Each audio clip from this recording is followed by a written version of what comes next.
नमस्कार दोस्तों। रिश्तों की डोर के चौथे भाग के अंत में हमने देखा था कि कैसे अमित पर जानलेवा हमला होता है और वह खून से लथपथ सड़क पर गिर जाता है। उधर घर में पूजा का दिया बुझ जाता है जिससे उसे किसी अनहोनी का एहसास होता है। अब आगे इस कहानी का आखिरी और सबसे बड़ा भाग। रात के 12 बज चुके थे।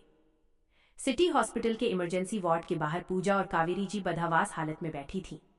पूजा के कपड़ों पर अमित का खून लगा था। कुछ राहगीरों ने अमित को तड़पता देख अस्पताल पहुंचाया था और अमित के फोन से पूजा को इत्तला की थी।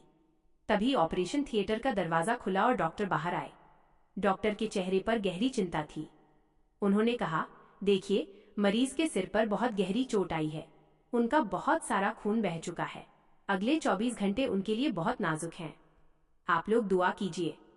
ये सुनते ही कावेरी जी फूट फूट कर रोने लगीं। हे भगवान, मेरे बच्चे को बचा लो। पूजा ने अपनी सास को संभाला, लेकिन उसकी अपनी आंखों से आंसुओं का सैलाब बह रहा था। तभी पूजा के फोन पर एक अनजान नंबर से मैसेज आया। मैसेज में लिखा था, पूजा, देख ली मेरे गुस्से की ताकत। अगर अब भी अपनी जिद छोड़ेगी तो अमित की लाश ही इस अस्पताल से बाहर आएगी। अभी भी वक्त है, मेरे पास लौट आ। यह मैसेज किसी और का नहीं बल्कि पूजा के पिता विजय कपूर का था। ये पढ़ते ही पूजा के अंदर का दुख अचानक एक भयंकर गुस्से में बदल गया। उसने अपने आंसू पोंछे और अपनी सास से कहा, माँ जी, आप अमित के पास रुकिए, मैं अभी आती हूँ। पूजा सीधे पुलिस स्टेशन पहुंची। वो सीधा उसी इंस्पेक्टर से मिली जिसने अमित की बेगुनाही साबित होने में मदद की थी।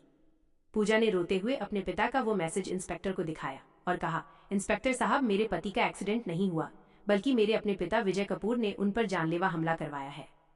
मैं खुद अपने पिता के खिलाफ गवाही देने के लिए तैयार हूँ। प्लीज मेरे पति को इंसाफ दिलाइए। इंस्पेक्टर भी विजय कपूर की इस घिनौनी हरकत से हैरान रह गया। उसने तुरंत पुलिस फोर्स तैयार की और रात के 2 बजे विजय कपूर के आलीशान बंगले पर छापा मार दिया। विजय कपूर अपने बेडरूम में आराम से सो रहे थे। तभी इंस्पेक्टर ने उनके हाथों में हथकड़ी पहना दी। विजय कपूर गुस्से में चिल्लाए, तुम्हारी हिम्मत कैसे हुई मुझे हाथ लगाने की? जानते हो मैं कौन हूं? तभी पीछे से पूजा बाहर आई। उसकी आंखों में अपने पिता के लिए अब कोई मान सम्मान नहीं था। पूजा ने कहा, हाँ पापा, मैं जानती हूँ कि आप एक बहुत बड़े बिजनेसमैन हैं, लेकिन आज आप सिर्फ एक मुजरिम हैं जिसने अपनी ही बेटी का सुहाग मिटाने की कोशिश की। विजय कपूर ने अपनी बेटी को देखा और पहली बार उनके चेहरे पर अपनी हार का डर साफ नजर आया। पुलिस उन्हें घसीटते हुए थाने ले गई। उनका सारा अहंकार, सारी दौलत और शोहरत धरी की धरी रह गई। अगले दिन सुबह पूजा वापस अस्पताल पहुंची। वो सीधा आईसीयू के बाहर गई और कांच की खिड़की से अंदर अमित को देखा जिसके सिर पर पट्टियां बंधी थीं। पूजा ने आंखें बंद की और अपनी मांग के सिंदूर को छूकर भगवान से मन्नत मांगी, हे भगवान, अगर मेरा प्यार सच्चा है तो मेरे अमित को वापस ले आओ। तभी अचानक डॉक्टर ने देखा कि अमित के हाथ की उंगलियां हिलीं। उसकी बंद आंखें धीरे धीरे खुलने लगीं। डॉक्टर ने तुरंत चेकअप किया और मुस्कुराते हुए बाहर आकर कहा, चमत्कार हो गया, अमित को होश आ गया है। वो अब खतरे से पूरी तरह बाहर हैं। पूजा और कावेरी जी की खुशी का कोई ठिकाना नहीं रहा।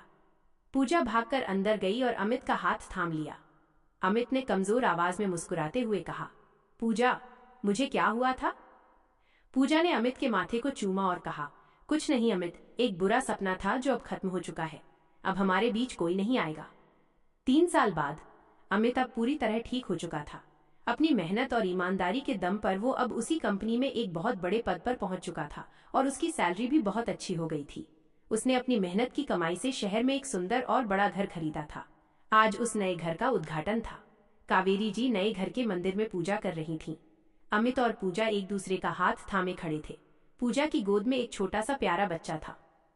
अमित ने पूजा की तरफ देखा और कहा, पूजा, तुमने मेरे लिए अपना महल छोड़ दिया था, लेकिन आज मैं तुम्हारे प्यार और विश्वास की बदौलत तुम्हें ये छोटा सा महल दे पाया हूँ।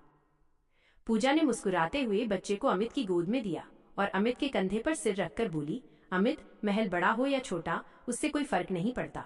फर्क सिर्फ इस बात से पड़ता है कि उस घर में रहने वाले दिलों के बीच रिश्तों की डोर कितनी मजबूत है।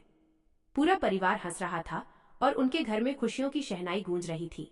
तो दोस्तों, ये थी अमित और पूजा की कहानी, जिसने हमें सिखाया कि पैसा चाहे कितना भी बड़ा क्यों ना हो, वो कभी सच्चे प्यार और ईमानदारी को नहीं हरा सकता। अगर आपको इस कहानी का अंत पसंद आया हो तो कमेंट में हैप्पी एंडिंग जरूर लिखें।